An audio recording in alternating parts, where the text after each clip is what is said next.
Hi friends, మీ రైతు బిడ్డ ముద్దు బిడ్డ. ఈరోజు నేను మా ఊర్లో ముత్యాలమ్మ తల్లి గుడి ఎక్కడంటే ఊరు చివరన చెరువు దగ్గర ఉంటుంది కదా గుడి.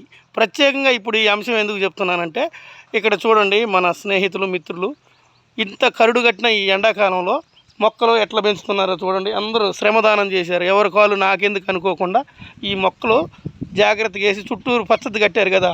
ఇప్పుడిప్పుడే ఎగురెత్తున్న నీళ్ళు లేక చాలా ఇబ్బందుల్లో ఉండే.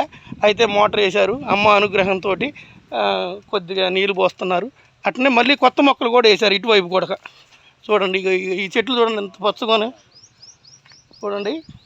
ఎందుకు ఈ విషయం చెప్తున్నానంటే, రేపొద్దున ఈ మొక్కలు పెరిగి పెద్ద అయినాయనుకో మనకే ఆహ్లాదకరం, ఆరోగ్యం అన్నీ బాగుంటాయి. మోడు బారిపోయిన మొక్కలకి మళ్ళీ పాదులు చేసి మన వంతు కృషిగా మంచి మొక్కలు వేశారు. చూస్తున్నారుగా ఇవన్నీ. అందరూ కూడా ఇట్లనే ప్రకృతిని పెంచుకోవాలి, పోషించుకోవాలి.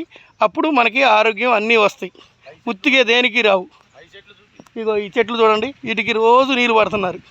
పట్టడం వల్ల ఎంతోమంది ఇక్కడికి వచ్చి కాసేపు కూసేపు సేద తీరుతున్నారు. దీని అందరికీ కారణం ఏంటంటే, అందరూ యువకులు కలిసికట్టుగా ఇక్కడ పాదులు చేసి నీళ్ళు పోసి మొక్కలు పెంచుతున్నారు. మీ అందరూ ఏమనుకుంటున్నారంటే, ఇట్లాంటి మంచి పనులు ఇంకా చేయాలి. ఇంకా చేస్తే మన గ్రామంలోనే మొక్కలు చాలా మంచిగా చల్లదనాన్ని ఇస్తాయి, ఆరోగ్యాన్ని ఇస్తాయి. అలాగే ఎవరైనా గుడికాడికి వచ్చిన భక్తులు కూడా కాసేపు కూర్చొని ఇగో పొంగలు చేసుకుంటారు. మంచిగా అమ్మ దగ్గర నైవేద్యం వండుకొని చెట్ల కింద కూర్చొని కొద్దిగా తిని ఆరోగ్యంగా ఉంటారు. కాబట్టి మీరందరూ కూడా మంచిగా మొక్కలు పెంచండి. గుడి అనే ఒక పవిత్రమైన స్థలంలో ఇట్లా మొక్కలు పెంచి ఆహ్లాదకరం చేస్తున్నారంటే వాళ్ళందరికీ కూడా నా హృదయపూర్వక శుభాకాంక్షలు తెలియజేస్తున్నా. అట్లనే ఖచ్చితంగా గుర్తుపెట్టుకోండి, రైతు బిడ్డ యూట్యూబ్ ఛానల్ నాది.